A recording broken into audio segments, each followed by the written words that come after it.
everyone, and welcome to the latest episode of Cult Classic Society, the podcast where I, Tim Martini, and my pal Bobby Davis, Hello. we go through the movies, the music, the games, the books, all of the media in the world. We watch it, we listen to it, we read it, and we're going to talk about it, and of course, you're going to listen to it. But first, Bobby, how are you doing? I'm good, thanks, Timothy. Hunkering down for some storms, probably an impending another cold snap, I bet. We've just got through a fucking horrible one, and now there's probably going to be another one. But, I'm doing all right. I can't wait for the daylight hours to get longer. I know we're still waking up at Depressing. 7 and it's dark and it's dreary and it's miserable. I hate it. The actual worst. But we're not But good. we're going to talk about some... Talk down. Sorry? We're not going to let the weather keep us down, are we? No, we're going to talk about a kids' film. Hey! Yes, we're going to talk about a kids' film that actually got nominated for an Academy Award for Best Animated Feature. So, little spoiler for how the critics saw this film. Yes, we're going to be talking about Puss in Boots: The Last Wish. So, what do you know about Puss in Boots and the whole Shrek universe, Bobby? I know who Shrek is. I've seen whichever Shrek movie has Puss in Boots in it. I've definitely seen that one. I know there's a donkey, I know there's a Lord Fuckwad. Yeah, but I haven't seen the last Puss in Boots. The first solo adventure of Puss in Boots. This is the first one I've seen. So yeah, when you said we were going to do it, I was a bit like, okay. And when I saw it, was it your top 10 list, wasn't it? I was like, oh, okay, my here top we go. 10 movies for 2023 because the film originally came out in 2022, but that was in America, towards the end of 2022 in America. We didn't get here until February last year, so it counts. It counts. That's a bit of a weird big gap, really. With major motion pictures, we don't see that kind of gap anymore. Yeah, especially because it was DreamWorks, so everyone's just really confused about it. But it came out. Everyone who I know who likes animated movies said this was one of their favorites. So I was like, okay, I'll check it out. And yeah, I think it's that good. Real slew of good animated movies last year. Yeah, we had Turtles, and Spider-Man. Yeah, and I would say they all have similar animation styles. Especially, I feel like they've been copying the Spider-Verse style, which isn't a bad thing because Spider-Verse had an amazing art style. I don't even think they're necessarily similar. I just think they're all trying to do something different from just CGI cartoons. Yeah, because the first Puss in Boots movie was CGI, similar to how the Shrek movies are. So it's very cool to see how this one goes into a complete different art style, actually. Yeah, I do like the variations in art. When I saw the trailer for Turtles, I was at the cinema, and I think I was probably watching Spider-Verse, and I saw a trailer for Turtles. I was like, oh, hell yeah. I hadn't even realised there was a Turtle movie coming out, and I love the Turtles. I was a big fan as a kid. And seeing that there was this kind of crazy animated, awesome-looking Turtles movie coming out, I was like, yes. This Puss in Boots one really skipped me by, though. I'm not even sure I remember it being released. Yeah, I don't even remember seeing a trailer for it when it was announced. It just came out and it was like, oh my god, it's so good. And then it came out in the UK. It's like, well, I guess I'll see it. But we're going to jump right into this movie. And we have Puss in Boots narrating about the wishing star that crashed into the world of Shrek and how if you find it, it will grant you a wish. I really love the animation and the colours on this. They're really cool. Oh, they're so vibrant. Yeah, it looks really great. And then once we get our lovely title card, we cut to Puss in Boots, who's being celebrated as a hero, literally spitting on a child's face. I love this because it's like when someone from The Only Way Is Essex or Love Island ends up being like a club host because it's like, well, this is all like I'm technically a celebrity, so I'll just do this. Yeah, I mean, that's pretty much it. And as we see, he's liberated a town from their governor, has basically taken over the whole house. They're all partying, and he starts to sing a song. The song's amazing. It's so funny. Although, but going back to that kid you said, when he steps on the kid's face and the dad says, "We will never wash it again." Oh, fuck me, that's a dumb family. It's so dumb, but I think it's to highlight how in love they all are with. Yeah, obviously, yeah. But yeah, I think it's even that just this moment when he's like dancing around, singing the entire mansion. That's why I find this art style is incredible. Yeah, this it looks beautiful, and the song's great. The song is like it's called "Favorite Fearless Hero," Yeah, I think, and it's so good. Like it almost looks like it's supposed to be like a paintbrush effect. There was a game I think it was on the Wii and even the PS3 called like Akami, I think it was, where you're a wolf Okami, yes, and yeah. the colors burst out and stuff. It kind of reminded me of that.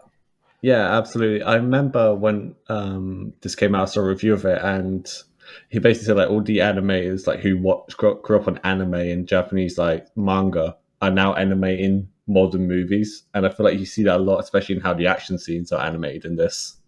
Yeah, 100%. You can definitely see it when when the governor bursts in at the end of the number, at the end of the song. Puss goes like he's standing on top of a painting of the governor that's like 40 foot tall, and to get down to the bottom, he like puts his claws in it and just scratches all the way Yeah, down to the bottom. slowly down as well. So like a typical cat, just tearing this painting in two. I think Oh what's it funny as well, like Puss drew his face over the governor's on that painting as well. yeah, it's so good. So then they have the governor sends his guards to fight Puss, and a big fight scene breaks. And there's a part where they actually try to dogpile Puss. It doesn't work. He just goes, "Aha! Dogpiles don't work on cats." It's a great joke, but then he brags about never being touched by a blade. So yeah, man, those cat reflexes, but you don't want to tempt fate like that, Puss. No, he doesn't. He doesn't. Then he fires a bunch of fireworks at the governor, which awakens the sleeping giant. The shot where he's riding one of the fireworks is absolutely stunning. Yeah, it's Oh, yeah. I can't talk about the animation enough. It's just so beautiful. But then the giant literally just rips the like mansion's roof off and starts grabbing people. And there's a moment where he grabs that same child and he goes, "I'm flying." He's like, "No, you're not." I told you that kid was dumb. Oh yeah, the kid is very stupid. So he decides. So Puss like goes to the cello player, like launch me, and then goes to the rest of the bandmates and play double time, and they play Fearless Hero even faster. And the cellist, the double bass player, launches him like a giant bow and arrow. Yeah, Oh, it's so good, so funny. and he does the Spanish Splinter where he sticks his little sword underneath the giant's fingernail, which, Have oh you ever had anything go between your fingernail and your finger? yes, Oh, was it's the like worst. yeah, it's an unbearable pain. That's why it's used for torture. Yeah, it is. I remember seeing that in an episode of Lost actually. Oh God, Lost. Don't talk to me about Lost. No, it'll be too many painful memories. So the giant throws Puss through like multiple buildings, and then Puss drinks a coffee and just sprints back. But What I did love you is know? as he's flying through the air, he's like lying down, just talking. Yeah, It's just so cocky. but did you notice when he jumps back and like he flies over the crowd? Did you notice in the crowd shot there is the wolf? No, I didn't notice that. No, Yeah, he's hidden in in one of the buildings, just watching as it happens. he's there already. Ooh. Yeah, it's so cool. What I like about this is it reminded me of like a cinematic from Spider-Man game or something, or even just from one of the films where because he jumps from like flying rock to flying rock, getting Yeah, closer and closer to the giant. I just said it inspired me of like Attack on Titan, like all these people run across buildings to attack like a giant like Titan. I'm probably like loads of my friends watched Attack on Titan, but never watched it. Only I watched the first few understand. seasons. I understand there are giant titans, and that's about it. So we need to know. So Puss starts fighting the giant again. He tricks the giant to swinging the bell all the way round into his face, which That's knocks the so giant down. that's so good.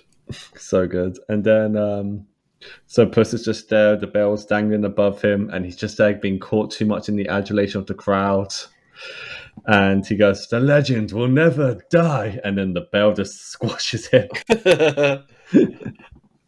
uh, yeah, immediately my brain went, "Well, he's a cat. He's got 9 lives." So kind of preempting the story just a little bit. Yeah. He gets woken up by the doctor, the vet, the barber, and the witch doctor. Who are all the same person, It by was the all way. the same person, They're yeah. not. They're not different people. And he runs tests on Puss, and tells Puss that, you died. And Puss like, well, I have nothing to worry about. I am a cat. I have 9 lives. So he asks Puss, how many times have you died? So he lists off the 8 ways he's died so far, which is running off the balls. He just gets, Pamplona. yeah, gets killed by dogs after playing poker. Jumps off a building for St. Patrick's Day. He didn't use a spotter in the gym. Oh yeah, he gets his windpipe crushed by his weight. Blown up in a cannon because he said it was going to revolutionize travel. Allergic to seafood. That's great for a cat. Cats love seafood. Yeah. Oven fire with the gingerbread man. Oh yeah, little cameo by Gingerbread Man there. Yeah. And then the opening. So he's used 8 of his 9 lives. That yeah, I wasn't expecting that to be the premise. I was expecting us to see him lose them all as we went. Yeah.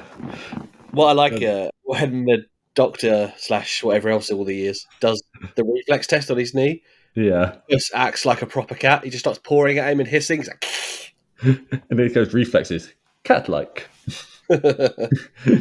So the doctor basically recommends that, he should retire and go to Mama Luna's cat sanctuary where he'll be nice and safe. But he could go there, or he's got a friend who lives in a massive castle. Yeah. And I know he doesn't really think about, Shrek, Fiona, Donkey. Yeah, the doctor wants him to go be a lap cat, and he is not happy. No, he's not. So he goes to the pub to get drunk off cream. But as that's happening, a wolf sits beside him. That very same wolf from who was in that crowd shot. But this is where we properly get introduced to him. Because it was fairy tales, I assumed he was going to be the big bad wolf, but no. No.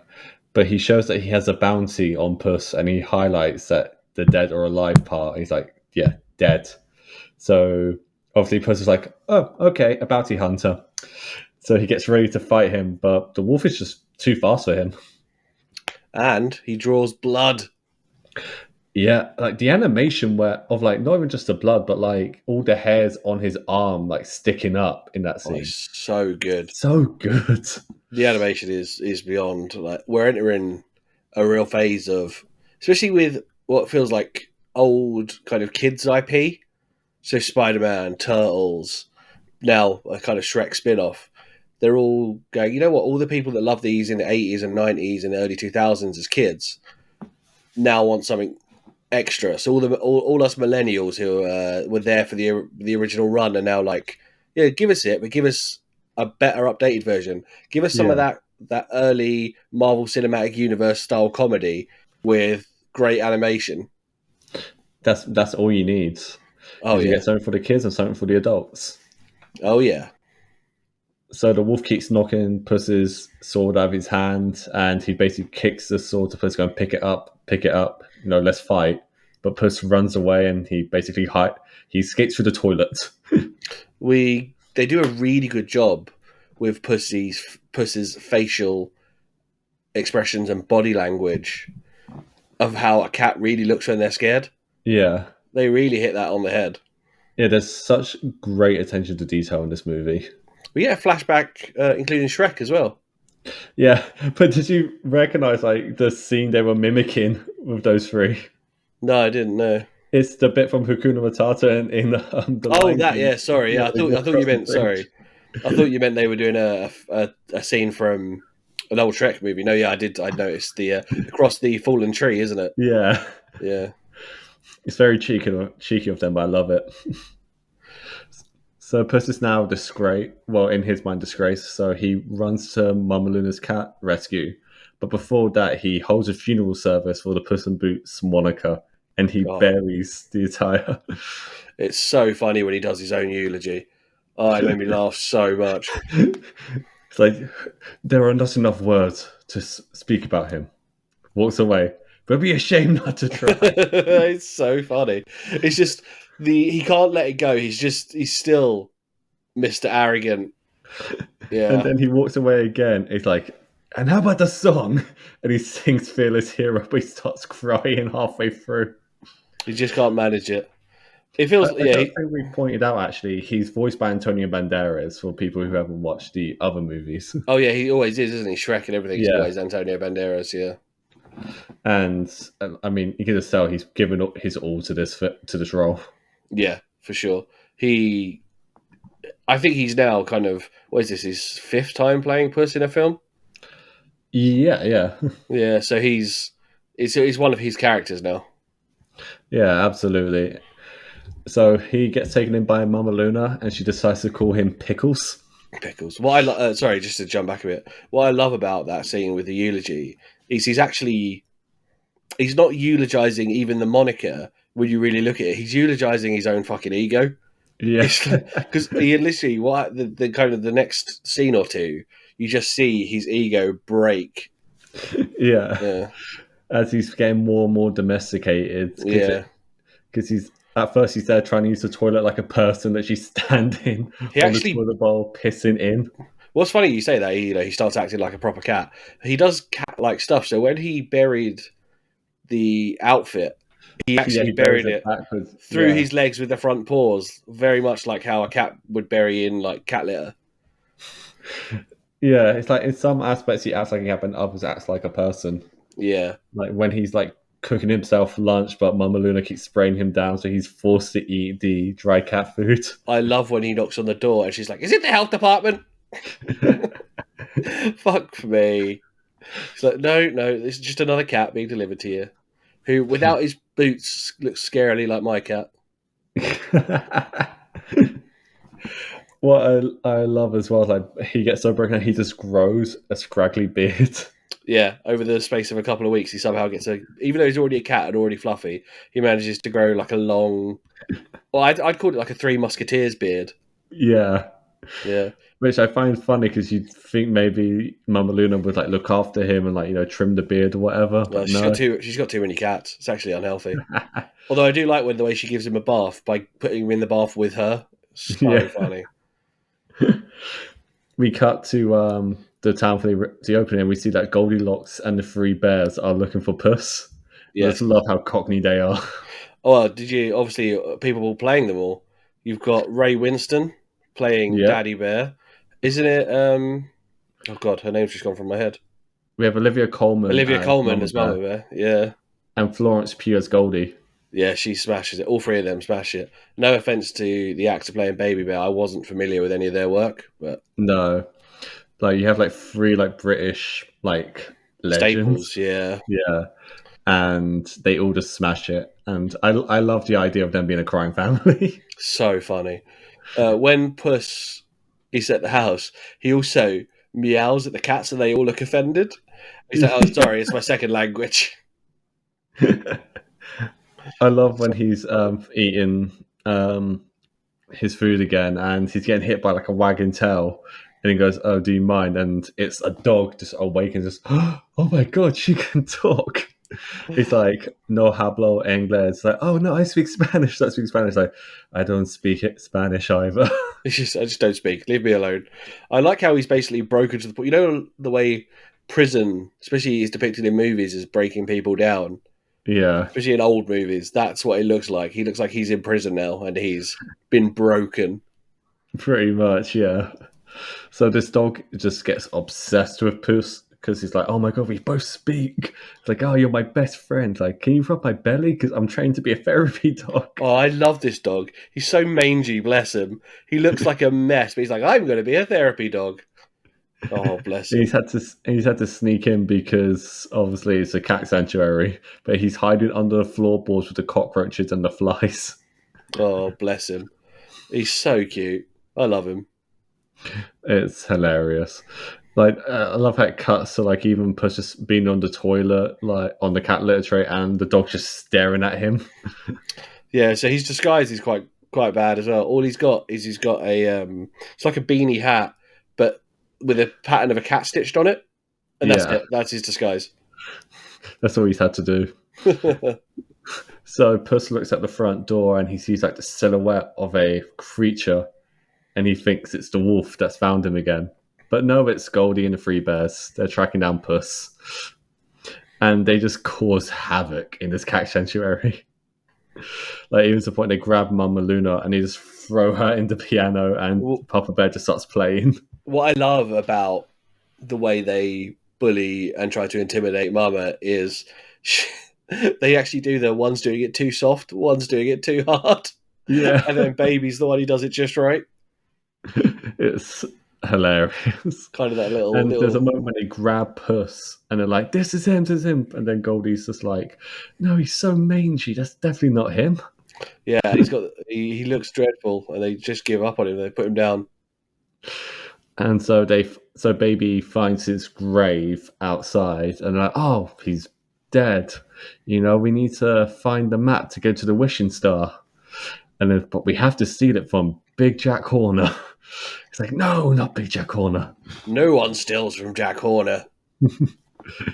So he decides the Goldie family leaves. He goes, "Well, I'm going to go and steal that map, and then I'm going to find the wishing star and Pickles get my." decides he's going to go steal the map. Oh yeah, Yeah, Pickles. Yes, Pickles decides. he's going to. The first thing I thought was he's going to get a new set of regenerations. That's pretty much the plot of this movie. That's all he Yeah, wants to do. he's the master. He just wants more regenerations. What I love is he gets the dog to dig up the grave. Oh, yeah, yeah. You dig that. You're a simple creature. Just dig that out for me. So he puts on the costume again. He's like, "I am Puss in Boots," and he realizes, "Oh yeah, I don't have my sword." And the dog gives him a stick. It's so cute. Yeah, because he like runs to Jack Horner's factory, and he's like, "I work alone, I work alone," and that's when like the dog just like gets on the roof with him. It's like, "I gave you a sword." Yeah, he like. It's what's really funny is he's just like sneaking up over the castle wall, going along the buttresses, and then he's like looking, spying, being all sneaky. Then the dog just pops up next to him like, "Hello," for fuck's sake. So I love the introduction of Jack Horner. Not little Jack Horner anymore. He's big No, Jack he's Horner. big Jack Horner, and he, testifies with his thumbs. Yeah, And he has a trophy room full of mystical items, including baby unicorn horns. yeah. The stuff in this room is great. So some of his like goons appear and say they've got the map to the wishing star, and Yeah, he obviously wants it put straight into his treasure room. And the first thing we see in the treasure room as Puss sneaks around is a phoenix, yeah. and then a magic carpet, a shrunken ship in a bottle with people on it, and then baby unicorn horns, like you said. And he just says he just likes to collect them. Yeah, just a collector. Don't make the collectors look bad. Shh. No. Hide What the I love, traitors. I love how like one of the sisters like, "Hey, Jack, can you do the thing?" And you get a flashback of how he got outshined by Pinocchio. Yeah, it's a real tragic little backstory where he's like, is it like a circus? And he's at a Yeah, stall and doing his Jack Horner nursery rhyme thing, and then Pinocchio's doing the "I'm a Real Boy" song. Can't remember what the song's called. no strings on me. No strings on me. That's the one. Yeah, and so he gets obviously a bit insulted that will get brought up again. So he makes one of the goons touch the Midas touch. He's like, "Ah, I promised you your weight in gold." Midas touch, and she just turns to gold. Yeah, I saw that coming when he got the hand. I was like, that's sneaky. Yeah, your actual weight in gold. I'm going to turn you to gold. You just never trust a villain when they say stuff like that. No, no. As Puss opens the box that contains the map, there's another cat inside, and that is Kitty Softpaws, Now, who is a character from the first film, oh, okay. his first film. I was going to say I've never heard of Kitty Softballs as like a nursery rhyme or a children's story character. So Yeah, she was an established character in okay, I see. Puss's first film, and she's played by how have I forgotten her name? Selma Hayek. Great casting in this movie. Yeah, honestly, great casting all around. So they're trying to like sneak away with the map, but then the bears just break in. Just smash through the wall. And they talk about Pussy's beard as well, and he loves it. She hates it. I think he's just trying to like play it cool. Like, yes, it's distinguished, you know. It's like, no, Yeah. it's scraggly. I look like D'Artagnan, all right. So as they're all trying to escape. Puss and Kitty, they fly out on the magic carpet, Yeah, and Jack throws a trident. what I love is the bears come in, and when it all kicks off, all the magical stuff just starts going mad, and you kind of Yeah, see loads of references to not just Disney films, but kind of standard fairy tales as well, including like the trident, which is obviously from Little Mermaid. yeah. I was gonna say also, I love how when Goldie smashes the bottle open with the ship just falls out. And you can hear the screams of all the people. Ah! Poor people. Like it's like little like attention to details that like that I just adore because they didn't have to make that a joke. No, it's constant little gags. It's again, it's kind of the detail that went into things like Spider Verse and Turtles, because you're not filming. You can retroactively put in extra stuff, extra Easter eggs Yeah, and stuff like that. Especially in a room like little Big Jack Horner's treasure room. There's just constant Easter eggs everywhere. yeah, and I think what makes it better because actors don't have to interact with it; they can just, as you said, add it in afterwards. Hmm. So they can like do stuff that doesn't require them to record an additional voice line. They can just do background jokes and yeah. So as they're fighting over the carpet and trying to escape, Puss's beard gets stuck in a gear. Yeah, yeah. The beard's already become a hindrance. He Guys, gets launched. Save it. I was gonna say he's already started badly because he's trying to fight them off with his new stick. Yeah, it's not working. He gets launched like into two pies, and then Papa Bear just launches him into Kitty, which makes them land into like a little truck, which the dog is already in. Yeah, that dog's just got good luck. I swear. He's had enough bad luck for his whole life. Now he's getting all his good luck. He's just in the right place at the right time. So so they just tell the dog to like drive away. Yeah, And I love how when Kitty and Puss are fighting over the map, they start like screeching to the point they start like cat screeching at each other. yeah, they do. They properly have a cat like a proper, as not as in late '90s WWE, but an actual cat fight. It's like when cats are like trying to mark their territory and they just like growl at each Yeah, other. arch the back to make you look bigger. Yeah. Yeah, And they keep bringing up Santa Coloma about how I can't trust you after that day. yeah. So yeah, I think you're trying. You're meant to think obviously they were going to do a job or something, and Yeah, Puss betrayed Kitty. Kitty. But I also found out later it was something much worse. Yes. Uh, So Puss kicks down a bunch of gold, which distracts the crowd to basically form a blockade. so yeah, they're on the back of this trailer and they're being chased by guards, and Puss does what I'm going to refer to as the mask and creates a diversion by throwing money everywhere. So the locals, the townsfolk, go mental, and the king's guards, not the king, Jack Horner and all his men, kind of can't get through this baying crowd who are trying to get all the cash. A bit like the bouncer trying to get to the mask in the mask when the mask throws all that cash everywhere. Yeah, and there's not just that crowd there. Also in the crowd there is the wolf, who puts two gold coins like on each of his eyes and just points at Puss, letting him know that he's coming. So the gold coins is actually, and I can't. You have to forgive me. I can't remember what faith or what kind of belief system it is, but there is a belief system that does put coins over the eyes for burial.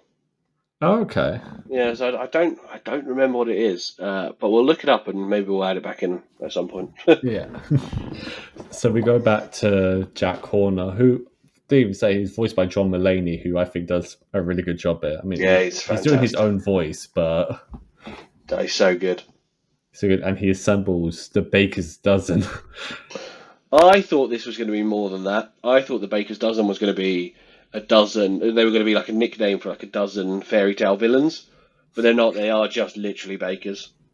Yeah, they're just his henchmen, and then he puts all his magical items into his little bag. It's kind of like Hermione's bag from Harry Potter. No, that's not the reference they're doing. I don't know It's, the reference. I'm it's, referencing Harry Potter.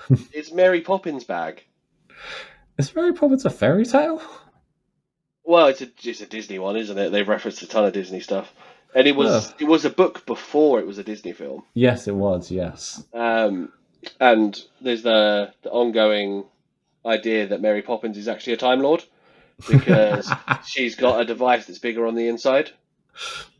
It makes sense. It makes sense. It always ties Yes, back to Doctor Who here. and it's also her umbrella. The flying umbrella is hers. Oh yes, yeah. Yeah. He then makes a battle tank from the pumpkin. Come on, let's go over the references. He's got Hook's hook. He's got Trident's trident from the Little Mermaid. He's got poison apples from Sleeping Beauty. Oh no, Snow White is that? Snow Which White, one is? yeah, Yeah, he's got loads of stuff. It's great. yeah. He's a massive Disney mark. Yeah, and he's stolen a Time Lord's bag. Yeah, and then he uses Cinderella's pumpkin and turns into a battle tank. You know, it's all there. It's Yeah, all connected. it's very good. And I love as he's traveling down, he says, "I'll get you, my kitties, and your little dog too." Yeah, just a nice little. I was about to say Wicked reference, Wizard of Oz reference. Which what makes it funnier is in the waiting room that Puss was in the doctor's, the Wicked Witch is there. Yeah, she's just chilling, So waiting. this is something she must say frequently if it's well known in this world. Yeah, constant. It's a bit like The Mask, isn't it? The Mask was referencing a lot of old Hollywood. This is just referencing mostly old Disney. What I love is as they're traveling, Kitty and Puss just don't trust the dog's positivity. they, I get where they're coming from. You know, I'm like, what's if I meet someone who's like hyper positive? What are you after? What do you want? Yeah, exactly. What should you? You're too positive right now. I don't trust this. You're a shifty bastard. That's why I like you, Tim. You're miserable. You're not. That's not fair. You're actually quite upbeat. Not Yeah, as that's upbeat. why. That's why you don't trust me. Not as upbeat as this dog, to be fair. I love how there's a montage of like all the different characters moving, and it just ends on the dog eating a sandwich.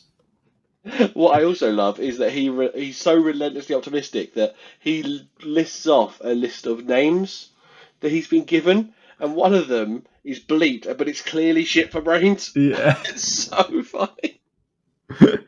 So they finally reach the dark forest, and there's like a little doorway there. Puss puts his arm through there, and like it disappears, but then it comes back. So they're like, "Okay, we'll go in together on three. 1, 2, 3," and just kick the dog in. The poor dog. You have to forgive us calling him the dog. He actually doesn't have a name yet.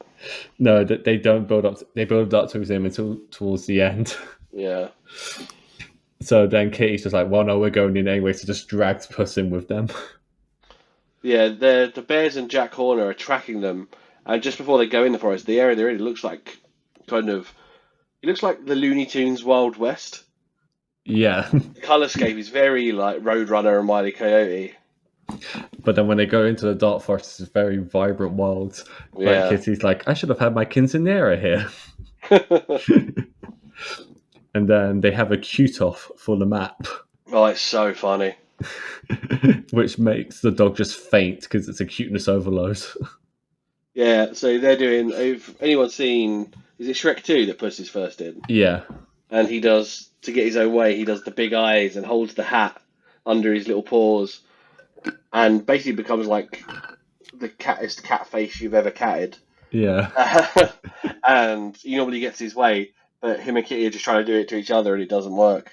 But the dog passes out because it's all too cute. It's great. So what we then discover is that the map creates the pathways depending on who's holding the map. Yeah, it gives you the challenge that it thinks you deserve for the wish you want, basically. And it's like for Puss and Kitty, it's like the most dangerous thing imaginable. But when the dog does it, it's it's the safest route in the world. It's like, I don't want to impose. It's your quest. And like, no, you hold the map, please.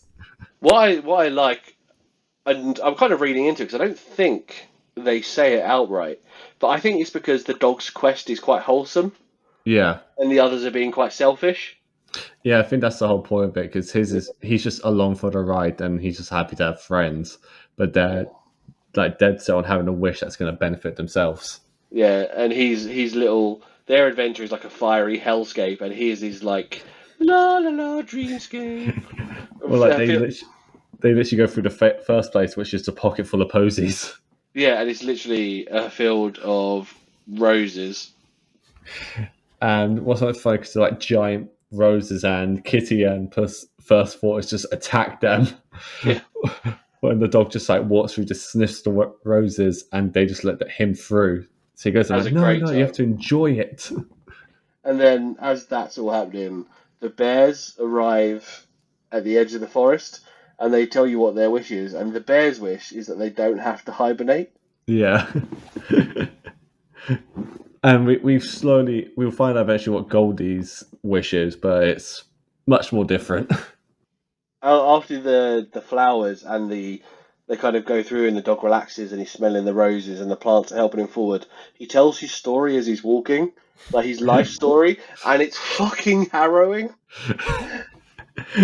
He basically tells the story about being the runt of the litter from a family, and that family always used to play hide and seek with him, where they would throw him away and he would just run back to find them. But this time they got really clever with their game. They threw him in a sock and a rock inside, and they threw him into the river. Oh, it's so like we always there's always that joke online about kind of anything 90s and pre 90s kid stuff is harrowing, and they're kind of starting to bring that back, not in such an obvious way, but if a kid actually listens to that, they're going to be like, "What the fuck?" I think what makes it funnier is that he's laughing the entire time. Oh yeah, he still has no idea that it's sad.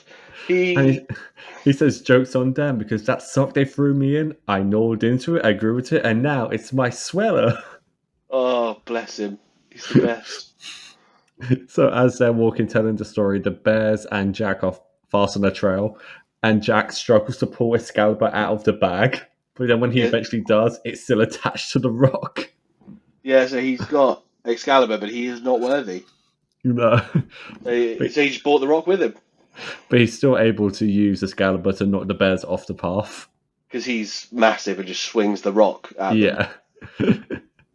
But then the flowers like take out the starts to take out the baker's dozen, so he summons a Brutally. locust. Yeah. He summons like a little bug, like, come on, destroy the forest. But no, it's Jiminy Cricket. Yeah, and he's just there to be your conscience. Oh, I love that it's a Jimmy Stewart impression as well. it's so good. He just, yeah, it was without being anything like Jiminy Cricket in Pinocchio. It's obvious what he's supposed to be. Yeah, and it's so perfect. And I love the, oh, what you got there, Jack? Oh, it's the phoenix, the symbol of tranquility. And Jack goes, yeah, flamethrower. And yeah, he uses the phoenix as a flamethrower and just torches. Well, I called it the forest in my notes, but the pocket full of posies. He's just gone, absolutely gone. And then the cricket goes, oh no, I have my work cut out for me.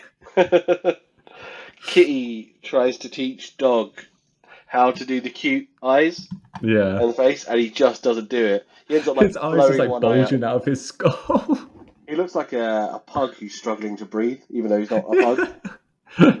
Yeah, they're on the river of relaxation, and then like Puss is just there trying to like deal with his beard because he hates Itching. it.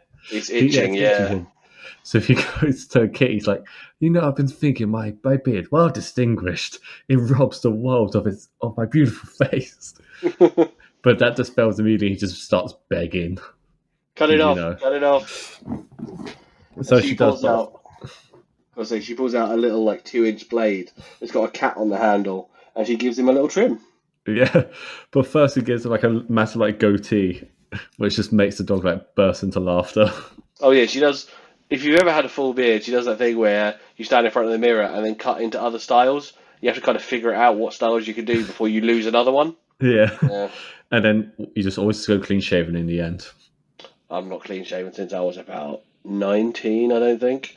Put Wow. that in perspective. I'm 35.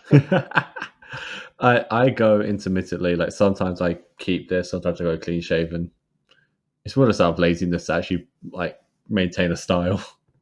No, I just like to pretend I've got a jawline, so I grow a big beard.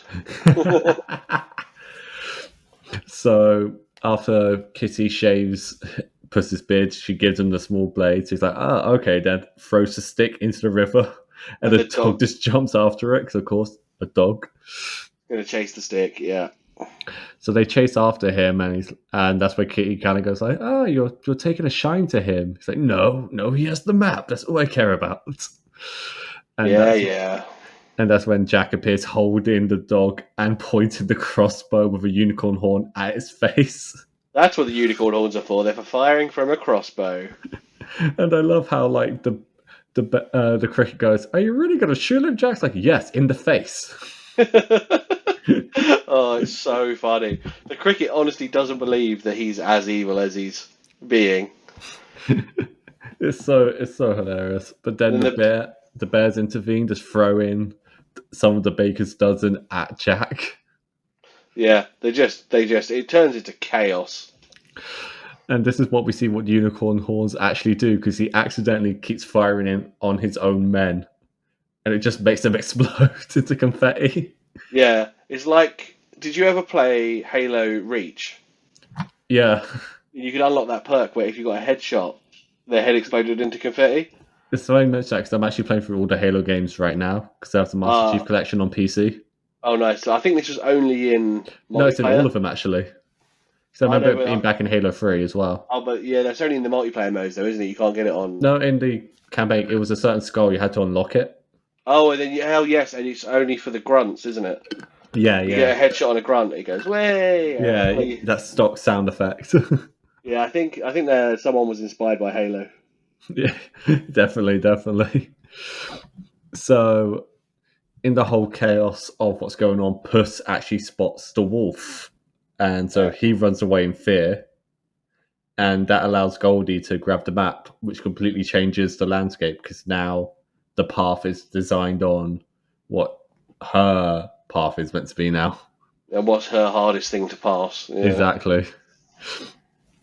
So Puss is just running through the forest, seeing flashes of the wolf everywhere, and he has a full-on panic attack. Yeah, like the chest beating, and he kind of sweats, and he's takes cover next to a tree and just Yeah, stops.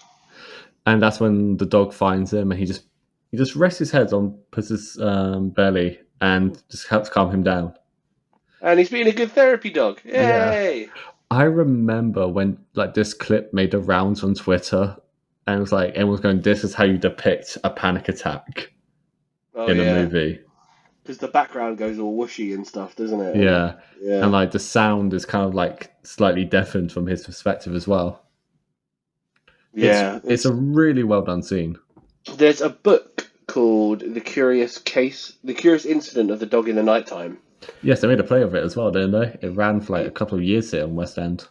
Yeah, it did run for a couple of years in the West End, and I actually went to the show, and I think that also was renowned for doing a really good job of not a panic attack in this situation, but kind of a panic attack actually, but for what it's like to be an autistic person that has a neuro overload, whether it's to do with sight, sound, light, and they had turned the stage into a whole screen. So whenever the lead character, the boy, is a young boy who has autism, whenever he was having kind of when he was being overwhelmed, whenever he was kind of having a panic attack, the screens went flashy and the noise went a bit crackly and then clear, then crackly, and then muted. Yeah, I And remember they you did a telling me really good about job. this in our Death episode when I mentioned seeing that live Oh yeah, because we were like, oh, like would Defo do anything interesting like that? No, but it's cool to see they take the medium of theatre and able to express something like that in a completely unique way. yeah, it's really good, really good. So Puss tells the dog that he's on his last life and is, afraid because, mortality. First time he's Existential had to be dread. afraid. It's a bit, Existential yeah. dread in a kids' movie. You love to see it. God, it's like being back in the 90s again. Love it. And he doesn't want to tell Kitty because reasons. Yeah, so many reasons. But this is when we find out the tale of Santa Coloma and how it wasn't a heist. It was It was not. a wedding, Oh, which he did not go to. he He left her at the altar. he left Kitty waiting. They're supposed to get married. But the thing is, Kitty's overhearing this and how Puss saying that he's ashamed of being afraid that day. And, he's embarrassed. And the dog, to his credit, is going, talk to her. It will make you feel better and it'll probably make her feel better too. Therapy dog, not just, for scritches. He's there to actually give you therapy. So Kitty comes and goes, Puss, dog, Where are you? Yeah, she pretends that she didn't hear and kind Yeah. of pretends that she's just stumbled across them. And there's a bit where she goes, we've been in worse pickles. He goes, who told you that name? Yeah, he's embarrassed by his new name. Bless him. So we cut to the Goldie and the Bears, and they're walking through nostalgic pines. Singing, "We ate all the The pies," pies. Who ate they're all singing the it. pies? Who ate all the pies? Except they're singing it really badly and wrong. And I Yeah, know they can't swear in a kids' movie, but yeah. that is not how it goes. And we've got a substantial amount of American listeners, Tim. Like over a third of our listeners are American. So, for our American listeners, do we want to tell them how that song really goes? Take it away. You picture the scene, right? You're at the football, and when I say football, I mean what Americans would call soccer. You're wrong; it's football. You don't really use your foot very much in American football. Come on, bring it together. And say one of the players, usually this is aimed at goalkeepers for some reason, they are less active, or a referee, maybe. The referees get a lot of abuse. They're slightly larger or fatter, or it could even be an opposite fan. And what they sing is, "Who ate all the pies? Who ate all the pies? You fat bastard. You fat bastard. You ate all the pies." Not this weird child's drivel that they're singing here. God, Ray Winston, you shouldn't have allowed that. Yeah, they have to PG it down, but it's nice to see that representation. That football hooliganism. I still didn't say Yeah, it right. well, all the Bears are English, so it makes They're sense. Cockney as well, the Yeah, bastards. like a bit. We love a bit of football hooliganism. So they reach the Sergeant Pines, and their challenge is their old cabin. Yes. And they go inside and they see Goldie's old book with fairy tales, and she drew in herself in there with a nice family. Yeah. So like the biggest challenge they have is leaving home, which I was like, well, why did they fucking leave in the first place then? And then we see baby Goldie doing the, too hard, too soft, just right with the beds. we get her origin story. Yeah. And I just loved like how much you can see like Mama Bear loves Goldie. Yeah, she does. There's a really cute bit actually where Goldie's looking through what is clearly meant to be a library book, and it's got all the other like loads of other magical creatures have checked it out. Like Gretel. Nice, yeah, nice little Easter egg there. So Puss and Kitty climb up the tree to get a better vantage point. They discuss Santa. They discuss Santa Claus. Why can't I say the word all of a sudden? Come on, you can do it. Santa Coloma. Yeah, they discuss Santa Coloma and Coloma. Coloma. And Puss apologizes. But what's funny is Kitty says, "I didn't show up either." I Now this could be read either way, and I don't suppose it massively matters. I read that as she was just letting him off. I think she was there. Yeah, that's how I saw it too. You could read it like because her delivery doesn't massively suggest it. The scene before suggests it, Yeah. but I think you could read it either way. She might not have shown up. Cats are aloof. She was just knocking things off the shelf. Yeah. She got distracted. There was someone pointing a laser pointer, and it took up 3 hours. But she basically says she knew she couldn't compete with the legend that is Puss in Boots, so And she his own just ego. didn't bother. Yeah. Yeah. How But much he loved himself. She yeah. could compete with him loving himself. Was I think the actual delivery of that. Well, after all that, they spot the cabin, so they realize, okay, we gotta go there. We cut to Jack Horner, who's using his own men as a bridge to walk across a ravine. And he's watching them on Crystal Ball, Yeah. and he wonders who he should kill first. And as he's walking across the bridge, like the cricket's like, why are you so evil? He goes, I never had much as a kid. Just loving parents, stability, and a mansion, and a thriving baked goods enterprise for me to inherit. Useless crap like that. Yeah, he's a Tory. Of course he's a greedy bastard. He is clearly a Tory. Just wants more and more for himself. What I thought was that he brings the battle tank over the people, which obviously wasn't going to support the weight. So they all just fall into the ravine. Yeah, so he'd used all but one of the baker's dozen as a bridge, and they just collapsed. Oh no, he used them all, didn't she? Just one happened to hang on. Yeah. And Yeah. and this is when the cricket finally realizes that Jack is like irredeemable. You're an irredeemable monster. Yeah, no shit, Sherlock. He's like, what took you so long? Just flicks him away. Yeah, he, like flicks him down the ravine as well. Oh. And then he offers to help up the final person as long as she's not chatty. Yeah, are you chatty? You can come. So Puss, the dog, and Kitty make it to the cabin, and this is when the dog says we're team friendship. I'm really sorry, How to Wrestling. Anyone who listens to How to Wrestling, their fan base, they call them Team Friendship. And all from here to the end of the movie, that nickname as a group gets slated. Yeah. Oh well. So the cats sneak in to steal the map, but it's like stuck in honey. So as they're trying Yeah. to rip it off, they knock things down. So Goldie and Mama Ben notice that, they're in the house. In that moment, Puss throws the map to Kitty, who then, changes the landscape once again and summons the mountains of misery. Yeah, so she's changed she's managed to destroy the house by using the map to change the path, which I thought Yeah. was a clever touch. I quite like that. But it gets knocked out of her hand for like a second, so it kind of gets like stuck in a weird flux where everything's like floating in the air.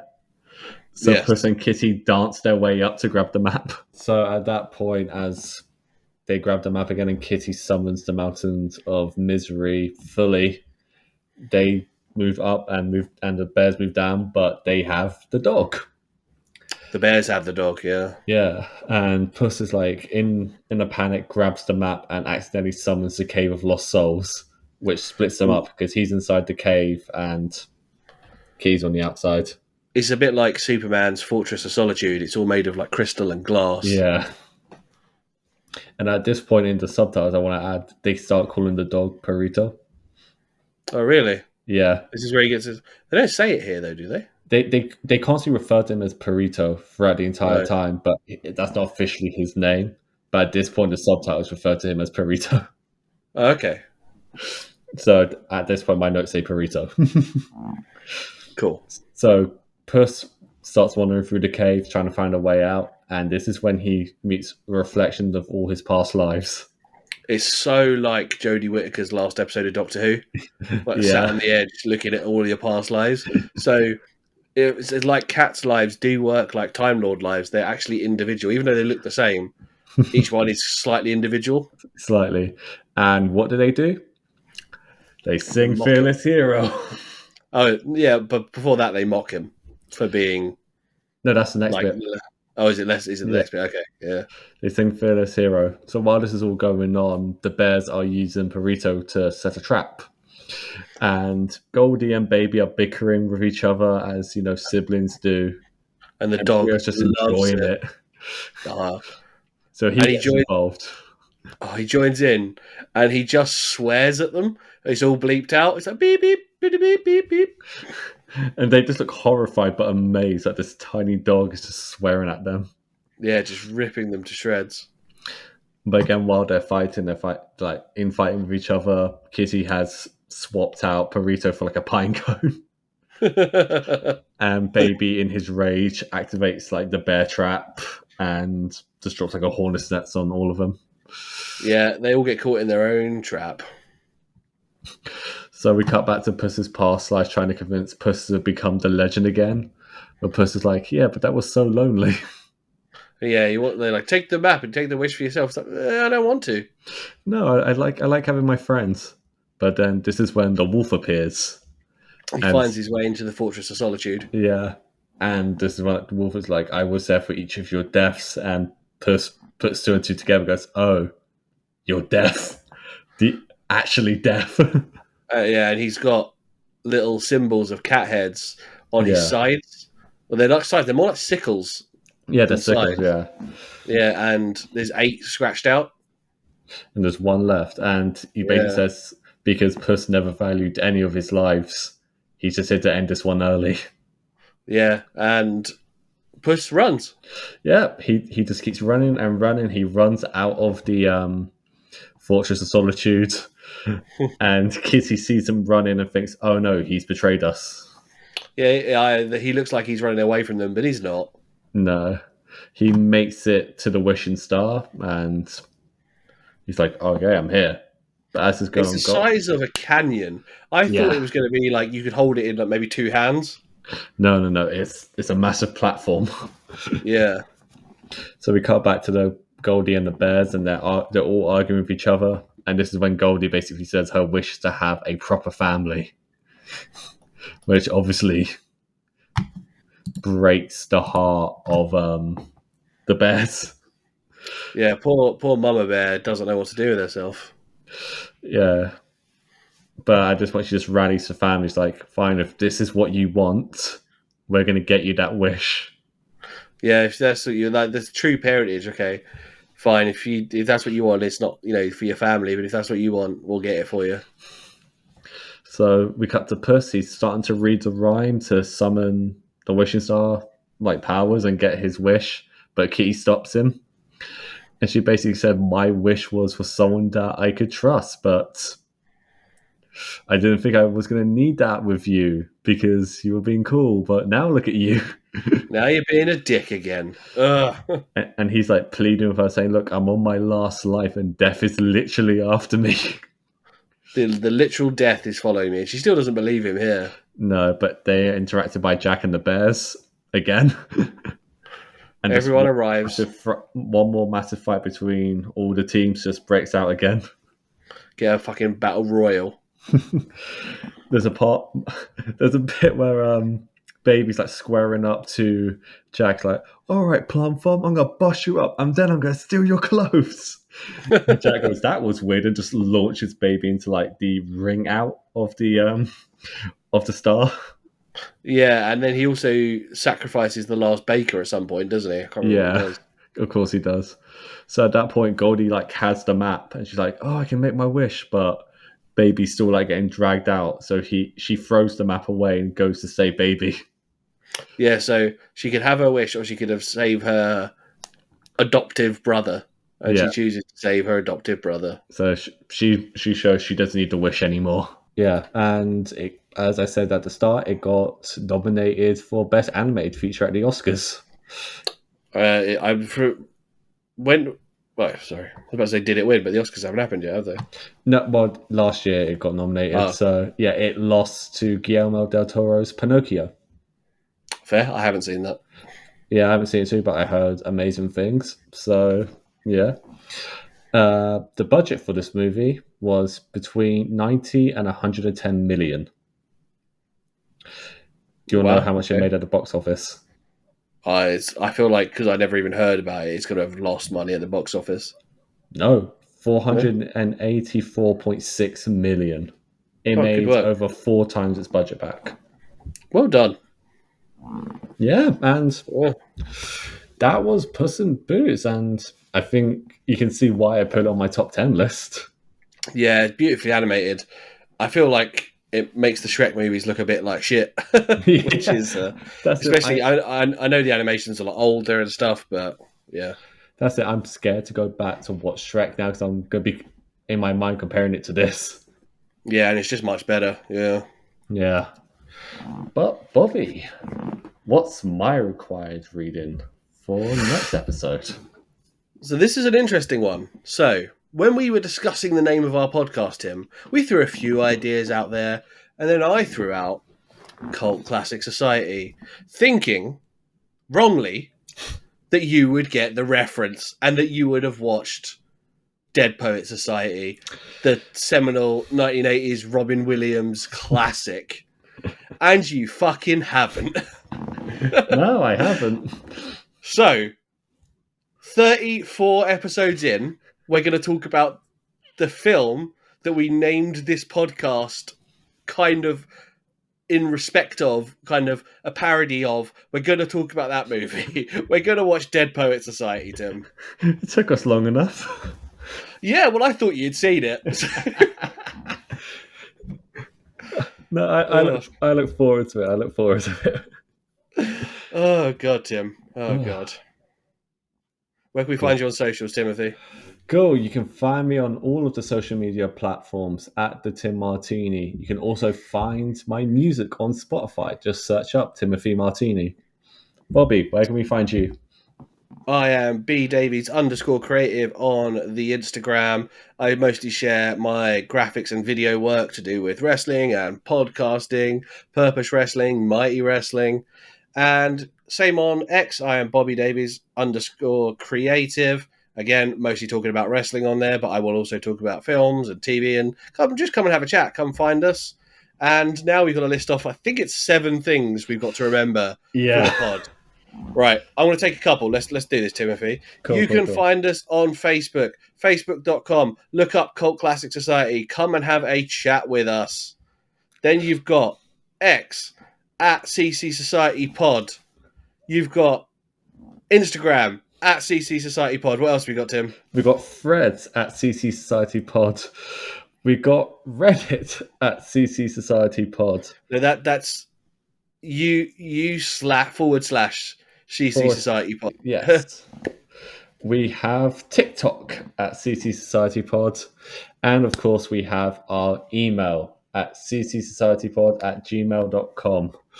And if you're watching this on YouTube, that doesn't, you don't require this, but you can find us on YouTube, Cult Classic Society Podcast. Look us up on YouTube. I am, as we speak, uploading episodes, old episodes, on there as well. So if you're a YouTube, what's the YouTube Premium?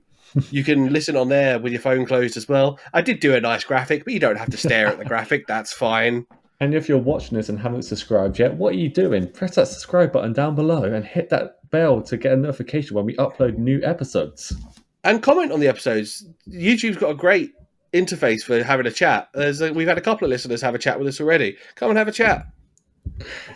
And if you're watching on the YouTube, but you don't have YouTube Premium and think this would be really great to listen to on the go, Spotify, Apple Podcast, Stitcher, Overcast, Google Podcast. We're on all the major podcasting platforms. You can just download, listen on your commute, on a flight, in the bath, whatever you want. Wherever you want, we will be there. That not like that, but we'll be there. Oh, Tim, you're in enough trouble already. Don't start this. He's not in trouble. I'm making things up. Well, I've been Tim Martini. And I've been your favourite fearless hero. And we'll see you guys next time. Bye.